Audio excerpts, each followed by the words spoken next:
آج کمانے کے لائق بنایا، اتنا میراث میں چھوڑ کے جا رہا ہوں، یہ احسان کس کا ہے؟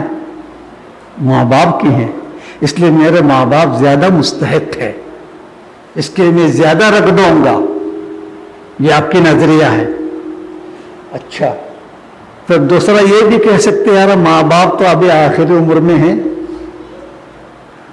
آج نہیں کل تو چلا جائیں گے، میرے بیٹے اور بیٹیاں جو ہے ابھی مستقبل میں کڑے ہونے والے ہیں، میراث کی زیادہ حقدار وہی ہے، اس کا کام آئے گا، ماں باپ کا کیا کام آئے گا؟ یہ بھی کہہ سکتے ہیں نہیں؟ ٹھیک، اس کا مطلب ماں باپ کو ترجیح دینے والے دے سکتے ہیں، اپنے اولاد کو ترجیح دینے والے وہ بھی اپنی نظریہ میں صحیح کہہ رہا۔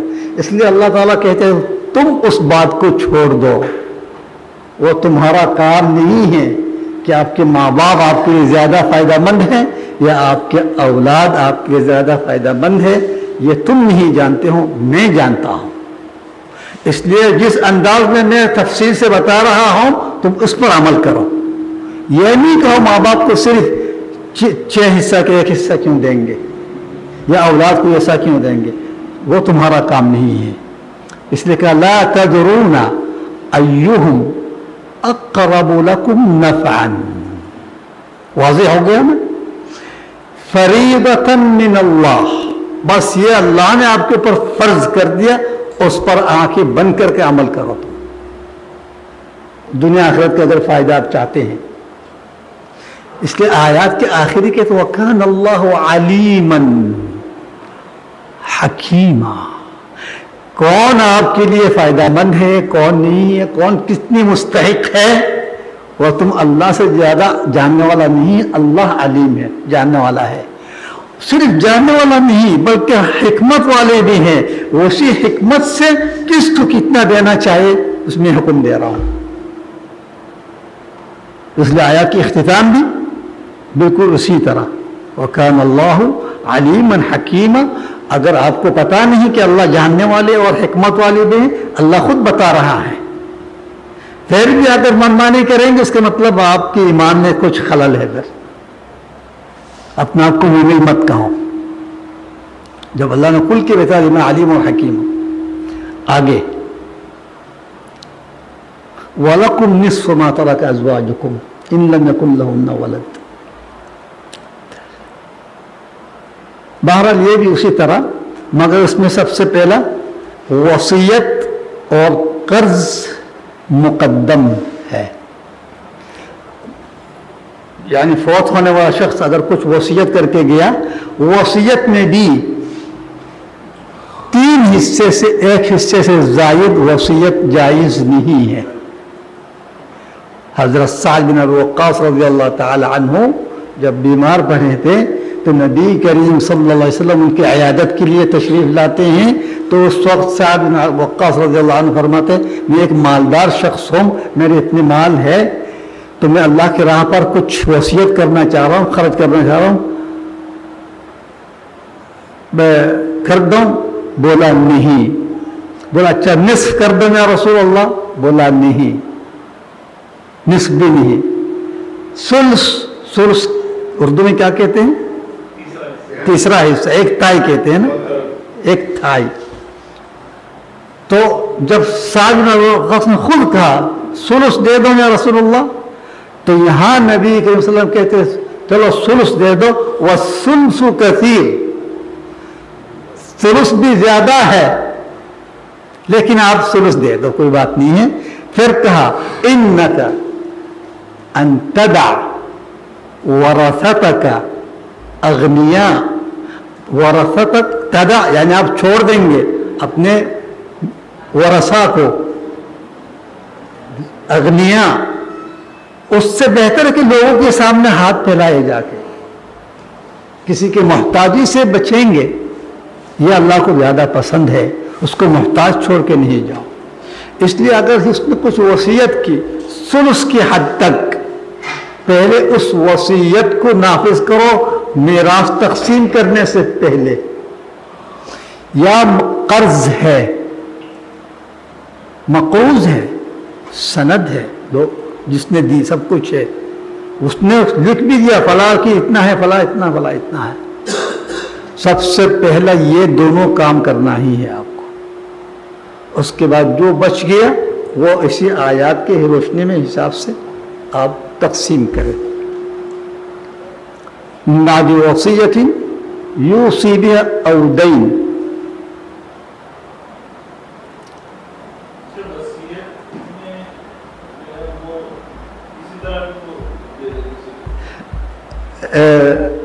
آپ کے جو سوال ہے نا احسن بھائی نوٹ کر کے رکھ دے، کیونکہ پچھلے ہفتہ اس میں مجھے درس ملی ہے.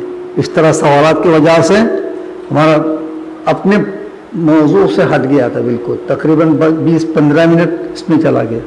آپ بالکل باقاعدہ نوٹ کر کے رکھ دیں، اختتام میں شوق سے انشاءاللہ آپ کی پورا کر دیں. ٹھیک ہے، برا نہیں ماننا. جزاک اللہ خیر. بات کیا ہو رہی تھی؟ وصیت اور قرض. پھر یہاں پہلے آیا تھا وہ اللہ علیم حکیم. اس میں کیا علیم حلیم. علیم تو سمجھ میں آ گیا، لیکن یہ حلیم کیوں؟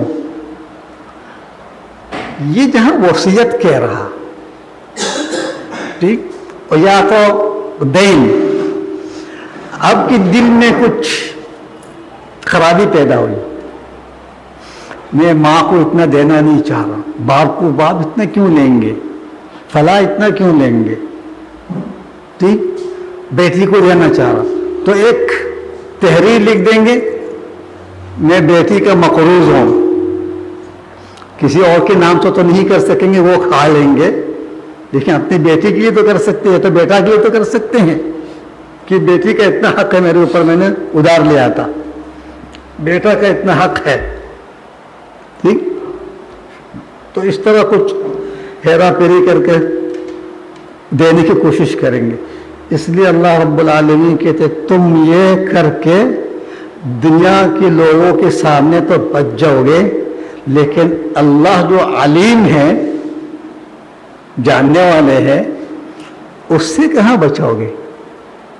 اس سختی سے وصیت جو کر اللہ تعالیٰ. پھر حلیم کیوں؟ آپ یہ بے ایمانی کر کے اگر دنیا میں کچھ پریشانی نہیں ہو رہی تو اس لیے نہیں ہو رہا کہ اللہ تعالیٰ آپ کو ڈیل دے رہا ہے، کیونکہ وہ حلیم برداشت کرنے والا ہے. ٹھیک ہے، تو اس لیے یہاں حلیم آ رہا، ورنہ حلیم کا کوئی وزن نہیں بن رہا. جب وصیت میں آپ بے ایمانی کریں گے، کچھ بھی کریں گے، آخرت میں عذاب ضرور ملیں گے. دنیا میں اگر نہیں مل رہا تو وہ اللہ تعالیٰ کے حلم کی وجہ سے نہیں مل رہا، اس لیے آپ ایسا نہیں کرو. تلک حدود اللہ، یہی ہے نا آیات. تل کا اشارہ کیا ہے؟ یہ جو وصیت کے بارے میں جتنی بات اللہ نے فرمایا، اس کو اتنا دو، اس کو اتنا دو، اتنا دو، اتنا دو، یہ سارے اشارہ اس طرف. تل کا یہ اللہ کے حدود ہے، خوفناک بات ہے. حدود کیا ہے؟ حد، آپ یہاں کہتے ہیں سرحد، بارڈر. ایک ملک دوسرے ملک جو درمیان میں سرحد ہے، بارڈر کہتے ہیں. یہ حدود ہے، یہ حدود پاکستان ہے، یہ حدود انڈیا ہے، وہاں سے حدود افغانستان ہے.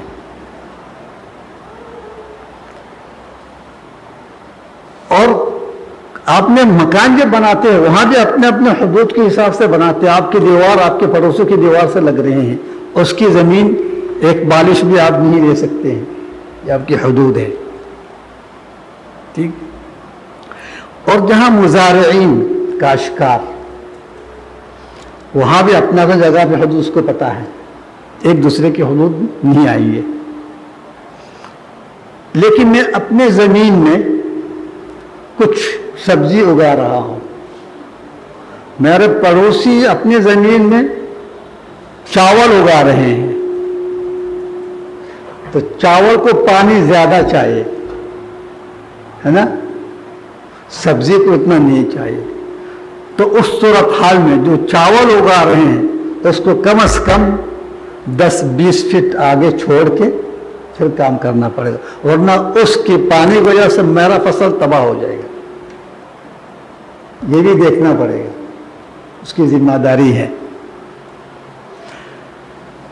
تو یہاں رب العالمین جو حدود کہا، جہاں حکم ہے اللہ تعالیٰ کا، وہاں کہتے ہیں تلک حدود اللہ فلا تعتدوها، یہ اللہ کے حدود ہے، اس سے آگے نہیں بڑھو۔ حکم میں، اوامر میں، سورہ بقرہ میں ہے، بولا اللہ کی حدود، اس سے آگے نہیں بڑھو۔ کہاں کہا؟ جہاں اوامر ہے، کرنے کے لیے کہا، ایسا کرو ایسا کرو ایسا کرو، اس سے آگے اپنے مرضی سے نہیں کرو، پھر بدعات میں شامل ہو جائے گی۔ اللہ نے جو کرنے کے لیے کہا بس اتنا، آگے اپنے مرضی سے وہاں شریعت بنانے کی کوشش نہیں کرو تم، اس لیے فلا تعتدوها، تعتدو یعنی اعتداء، آگے نہیں بڑھو۔ اور جہاں نواہی ہے، منع ہے، وہاں بولا فلا تقربوها، قریب بھی نہیں جانا۔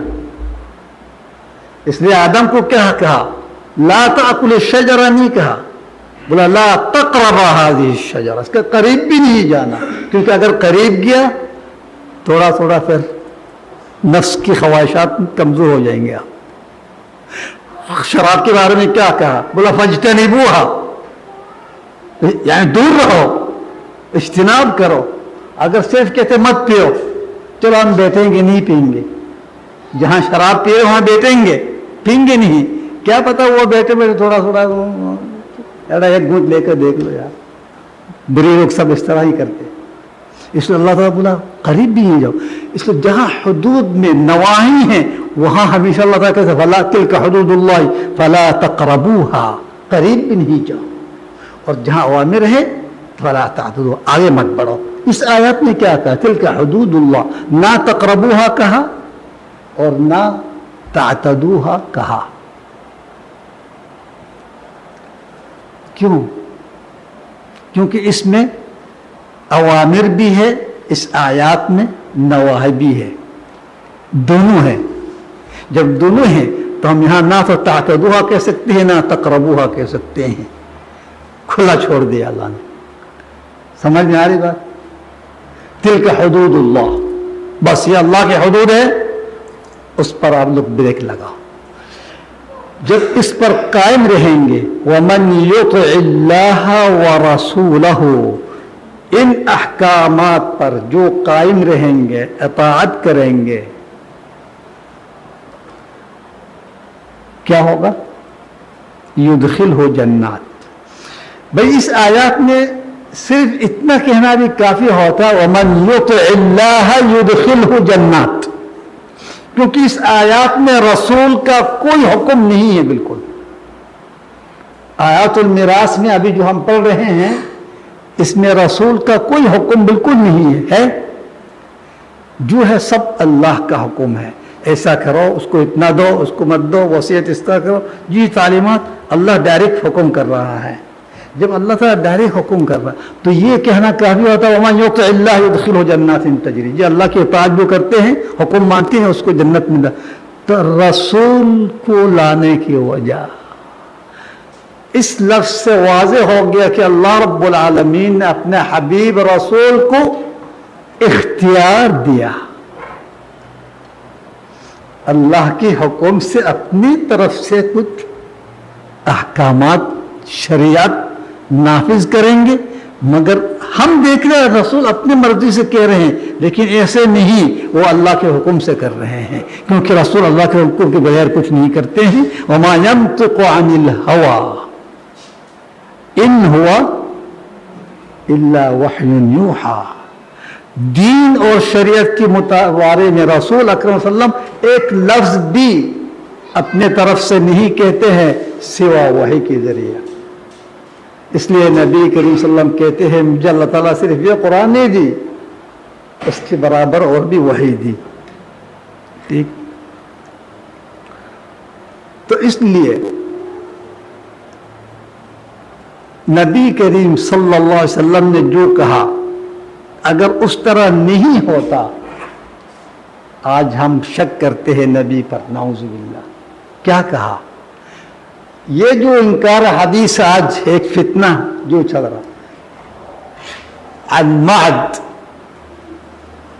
ابن یکرم فرمایا کہ نبی کریم صلی اللہ علیہ وسلم نے کہا، بولا ایک زمانہ آنے والے ہیں، لوگ کرسی پر بیٹھ کے پیر پر پیر رکھیں گے اس طرح ٹیک لگا کے، اور کہیں گے قرآن میں جو موجود ہے اس پر عمل کریں گے، اور جو قرآن میں نہیں اس پر ہم عمل نہیں کریں گے. یہ حضور نے کہا. ٹھیک، تو آج یہ اگر نہیں ہوتا تو ہم شک میں پڑ جاتے، یا رسول اللہ آپ نے جو کہا تھا وہ تو کہیں نظر نہیں آ رہا، ایسا تو کوئی نہیں کہہ رہا. ٹھیک، تو اس طرح کرنا بھی نبوت کی نشانی ہے. جو حدیث کی انکار جو کر رہے ہیں یہ تو رسول اللہ صلی اللہ علیہ وسلم کی نبوت کی علامت ہے کہ نبی نے آج سے 14 سال پہلے بتا کر گیا کہ ایسا کریں گے لوگ، اور ایسا ہی ہو رہا. ٹھیک، تو جب اللہ نے کہا من یطع الرسول فقد اطاع اللہ، جو رسول کی اطاعت کرتے سمجھو اللہ کی اطاعت کر رہا ہے. تو اختیار دیا یا نہیں دیا؟ ما آتاکم الرسول فخذوه، جو رسول آپ کو دے رہے اس کو لو، تھام لو. وما نہاکم عنہ فانتہوا، جس سے منع کیا اس کا قریب نہیں. رسول نے جو دیا اس کا مطلب اللہ نے اختیار دیا رسول کو صلی اللہ علیہ وسلم. ٹھیک، اسی حساب سے صحیح حدیث سے جو ہم مل گیا، کبھی نہیں کہنا یہ غلط ہے، تم نہیں سمجھ پا رہے، یہ بولو. اس لیے من یطع اللہ ورسولہ یدخلہ جنات. اچھا، یدخلہ تو فرد ہے، یدخلہ ایک، یدخلہما نہیں، یدخلہم نہ تثنیہ ہے نہ جمع ہے. یدخلہ ایک، تو جنات کیوں پھر؟ بلا ایک بندے کو کہاں کہاں جنات میں داخل کریں گے؟ جب یدخلہ جنت ہوتا، ایک جنت ہوتا. ٹھیک،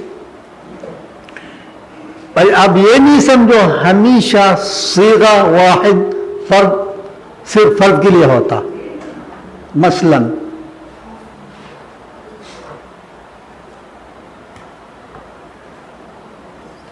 رأيت من جاءني بالأمس، من جاءني وہ بندہ جو کل آیا تھا میرے پاس، اس کو دیکھا، فرد.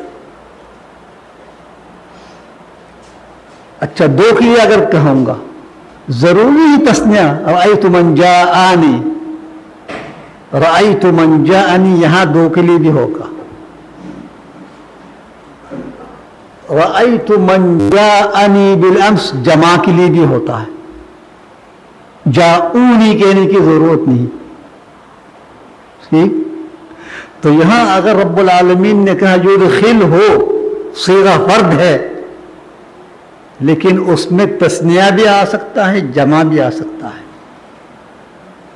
اب جب ایاک نعبد کہتے ہیں، اصل میں وہاں کا ایاک اعبد ہے، مفرد ہے، لیکن جمع آ گیا صیغہ کہ ہم اکیلا نہیں ہیں، سب مسلمان ایک مجموعہ ہیں، ایک ساتھ ہے. اسی طرح اس آیات میں اگر کہا یدخلہ جنات، یعنی صرف ایک مسلمان کی بات نہیں کر رہا، اس وصیت پر عمل کرنے والے لاکھوں کروڑوں ہیں، ہے یا نہیں؟ تو پھر ایک بندے کو کیوں کہیں گے؟ جب کہا من یطع، ہر وہ شخص جو اس اطاعت کرنے والے اس کو جنات میں داخل کر دیں گے. ٹھیک، جنات بھی کیسے ہیں؟ تجری من تحتها الانہار، یہ ایک دفعہ میں پہلے بتا دیا. کبھی من تحتہا کہا، کبھی بغیر من ہے، جنات تجری تحتہا الانہار، یعنی آپ کی رہائش کے، آپ کی کمرے کے نیچے سے نہر جاری ہے، تاکہ یہ ڈر نہ ہو کہ انڈیا نے ہمارا پانی بند کر دیا. وہاں کسی کا حکم نہیں چلے گا، کوئی آپ کا پانی بند نہیں کر سکتے ہیں، کیونکہ وہ اللہ چلا رہا آپ کے لیے، آپ کی ملکیت میں ہے، وہ اللہ نے آپ کو اس کا مالک بنا دیا، کوئی بند نہیں کرے گا. اس لیے جب وہاں ایک جنت نہیں کہا، جنات کہا، تو نار واحد کیوں؟ نار کی جمع نار ہے، نار کی جمع بھی نار ہے. ٹھیک، نار کی جمع نیران ہے، نیران. ٹھیک، جہاں جنات وہاں نیران، نارن نارانی فنیران. ٹھیک، تو اس لیے میں کہہ رہا تھا یہاں جمع نہیں آیا. جب جنات میں جمع ہے، صیغہ وہی ہے، جو حدود پر قائم ہے اس کو جنات میں داخل کریں گے، جو حدود سے الگ اپنی منمانی کریں گے اس کے لیے نیران ہونا چاہیے. لیکن نار کیوں؟ اب دیکھیں، جنت میں آپ کے جگہ محدود نہیں ہے، جہاں مرضی ہے گھومو. آزادی ہے. جہنم میں وہ بات نہیں ہے. جہنم میں جہاں مرضی ہے جاؤ نہیں، جس کنویں میں اللہ نے آپ کو رکھ دیا وہاں رہنا ہے اب. اس لیے وہاں سے جمع نہیں بنے گا بھائی. ٹھیک ہے نا؟ مومن کے لیے تو جنات ہے، جس جنت میں چاہے گھومو پھرو عیش کرو. لیکن دوزخی کے لیے کہاں نیران ہے؟ جس نار میں تم ہو وہاں تمہارے ہمیشہ ہمیشہ کے لیے ہے، جب تک اللہ تعالیٰ نہیں نکالے گا آپ کو. ٹھیک، یدخل ہو نارن، وہاں خالدین کہا جنت میں، اور یہاں خالدن کہا. یہاں بھی مفرد ہے، یہاں بھی کچھ حکمت ضرور ہے. جب اللہ نے کہا اہل جنت خالدین، صیغہ جمع ہے، سب مل کے ہمیشہ کے لیے. لیکن جب جہنم کے بارے میں خالدن، کیا ہو جائے؟ بس جنت میں کہتا ہے الذین آمنوا واتبعتهم ذریتهم بایمان الحقنا بهم ذریتهم. جو مومن مر گیا اور اس کے اولاد بھی ایمان کی حالت میں مرے، تو اس جنتی کی خاطر ان کے اولاد کو بھی ہم بخش دیں گے، ان کے ساتھ ملائیں گے، تاکہ سب خوش رہیں. ٹھیک ہے، اس لیے خالدین ہیں وہ لوگ سب مل کے. لیکن جہنم میں ایسا نہیں ہے کہ اس کی خاطر اس کو اولاد کو بھی وہاں داخل کر دے. وہ اکیلا ہے جہنم میں، جس سزا میں ہے وہ اکیلا سزا بھٹک رہے ہیں. اس لیے اللہ تعالیٰ نہیں کہیں گے خالدین فیہا. بالکل اس آیات کے بارے میں کہہ رہا ہوں، دوسری اور آیات اس کے حساب سے ہے. ٹھیک، بولا یدخل ہو نارن، ایک تو نار ہے واحد، نیران نہیں. پھر خالدن، وہ ہمیشہ ہے، ان کے ساتھ اور کوئی نہیں. پھر کیا؟ وَلَهُ عَذَابٌ مُهِينٌ. مہین میں پہلا اس کا تو تشریح کرتے ہیں. علیم کی کیا مقصد ہے، عظیم کی کیا مقصد ہے، مہین کی کیا مقصد ہے؟ اہانت کے ساتھ. اس کی اس لیے دوبارہ بتانے کی میرے خیال میں ضرورت نہیں. آگے اور ایک آیت لے سکتے ہیں انشاءاللہ تعالی. 15 کہاں؟ 1 گھنٹہ بھی نہیں ہو. ہم تو 10:30 شروع کیا تھا. 5 منٹ ہے بس، 1 گھنٹہ ہونے کے لیے 5 منٹ ہے. دیکھو اور ایک آیت دے دے ہمیں. میں تلاوت بھی کیا تھا یہ واللاتی یاتین الفاحشۃ من نسائکم. واللاتی یاتین الفاحشۃ من نسائکم، بعض لوگ کہتے ہیں زانی اور زانیہ کی بات ہے، ایسا نہیں ہے۔ اگر اس طرح ہوتا تو لاتی نہیں کہتے، لاتی صیغہ جمع تانیث ہے نا بھائی، اور صیغہ جمع مذکر الذین، واللاتی مؤنث صیغہ جمع، یأتینا بھی صیغہ مؤنث جمع، اگر مذکر ہوتا یاتونا ہوتا، ٹھیک ہے۔ اس کا مطلب نساء بھی آپس میں برائی کر سکتے ہیں، جس کو عربی میں کہتے ہیں سحاق، انگریزی میں کیا کہتے ہیں پتہ نہیں، اردو میں کیا کہتے ہیں نہیں پتہ۔ عورت عورت کے ساتھ بدکاری کرتے ہیں، ٹھیک، اردو میں ہم جنس، اچھا، اس کا مطلب یہ آج کا نیا فعل نہیں ہے، بہت پرانی بات ہے، ٹھیک۔ کیا فرق ہے؟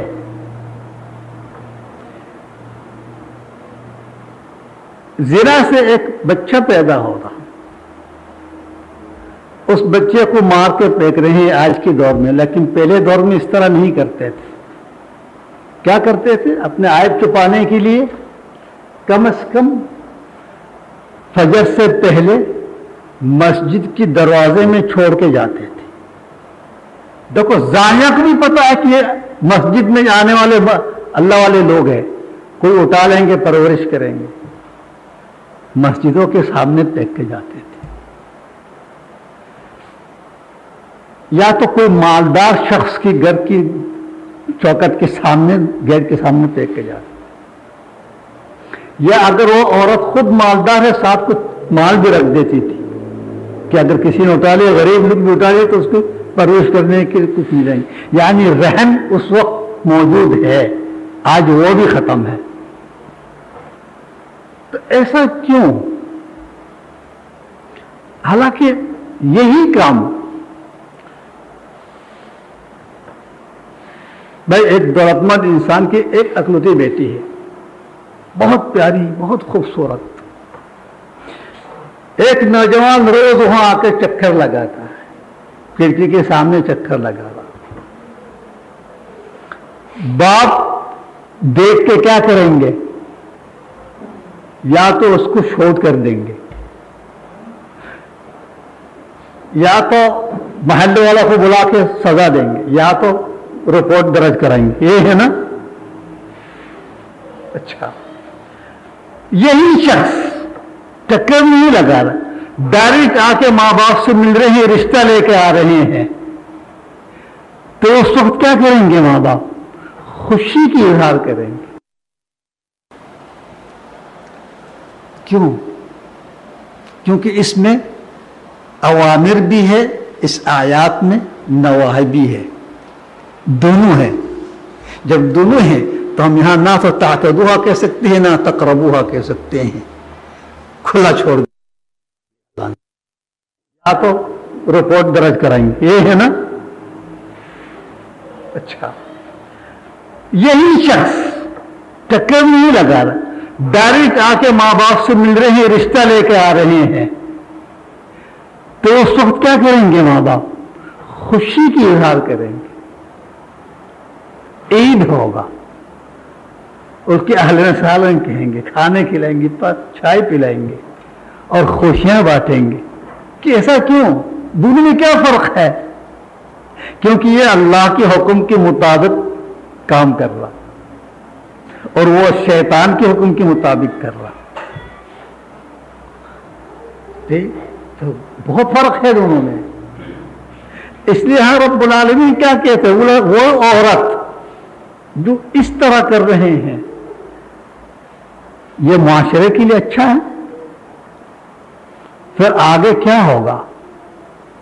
اس عورت سے کون شادی کریں گے اگر کسی کو پتہ چلا، یا اس کو خود اس شادی کی ضرورت کیا اگر یہاں اپنا نفسانی خواہش کو پوری کر رہی ہے، وہ جرثوم ہے، ٹھیک، ایک بیماری ہے، تو اس کو کیا کریں گے؟ اللہ تعالیٰ اس کو مارنے نہیں کہا، بولا اس کو آزاد چھوڑ دیں گے، کل اور لڑکی کو جا کے خراب کرے گی، وہ ایک اچھے خاندان کی جو لڑکی ہے اس کو بھی جا کے وہ غلط اس کو بھی خراب کر دیں گے۔ اس لیے اس کا علاج یہ ہے کہ اس کو لاک کر کے گھر سے نکلنی نہیں دو۔ یہ وقتی طور پر تھا، بعد میں اس کا حل اللہ نے نکال دیا۔ اس لیے آیات میں بھی کہا حتی یتوفاہن الموت، او استثناء آ گیا نا، اس کو اپنے کمرے میں بند کر کے رکھ دو جب تک اس کو موت نہیں آتی، اسی حالت میں مرنے دو اس کو، کیونکہ زانی کو تو رجم کر کے مار دینا ہے اگر محسن شادی شدہ ہے، اور اگر شادی شدہ نہیں ہے تو جلد ہے کھوڑا، ٹھیک۔ تو اس کو کیا کریں گے؟ اس کو چھوڑ دیں گے اور 10 کو خراب کر دیں گے، اس لیے اس کو گھر میں رکھ دو جب تک وہاں مر نہیں جاتی۔ او یجعل اللہ لہن سبیلا، یا تو اس وقت تک جب اللہ اس کے لیے کوئی اور راہ نہیں نکال دیتے، اور راہ نکال دیا، آگے بتائیں گے انشاءاللہ۔ اچھا، تو اور ہاں کچھ یہ بھی کہتے ہیں بلند نہیں، یہ اصل میں دو مردوں اگر آپس میں برائی کر رہے ہیں، ٹھیک بھائی، آیات آپ خود پڑھیں، جو دو مرد ہیں اس میں آگے آیات کہ واللذانی یأتیانہا منکم فآذوہما، وہ مرد کے لیے ہے، قوم لوط کے اعمال، آیات تو دونوں واضح ہے، جو واللذانی کہا وہ دو مرد کے لیے بات ہو رہی ہے، جو واللاتی کہا وہ تو خواتین کے لیے ہو رہی، پھر وہاں گنجائش کہاں اپنے تعویل کرنے کے لیے، ٹھیک ہے۔ پھر کہ واللذانی یأتیانہا منکم، ہاں خواتین جو اس طرح برائی کرتا ہے آپس میں، اس کو بولا گھر میں لاک کر دو، نکلنے نہیں دو، کسی اور سے ملنے نہیں دو، لیکن لڑکوں کو بند کر کے رکھیں گے آپ؟ لڑکوں کو کہاں بند کر کے رکھیں گے؟ بولا اس کو سزا دو، فآذوہما، عبرتناک سزا دو،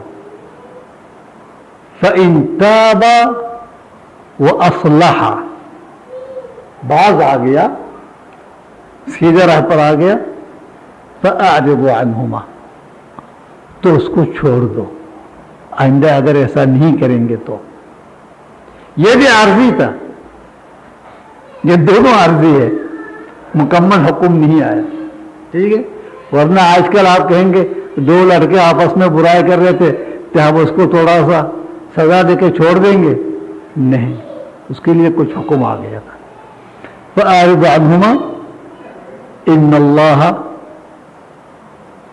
کیا کہا توابا رحیم، تو اللہ رب العالمین توبہ کو قبول کرنے والے ہیں، رحمت کرنے والے ہیں۔ تو اگر وہ تھوڑے سے اذیت دینے کے بعد سنبھل گیا، ٹھیک ہو گیا، ٹھیک ہے، ورنہ پھر اس کے لیے کچھ اور حکم آگے بتایا گیا۔ تو ایک آیت الحمدللہ آرام سے ہم نے لے لیا، 1 گھنٹہ پورا ہو گیا۔ اقول قولی ھذا واستغفر اللہ، جزاکم اللہ خیر۔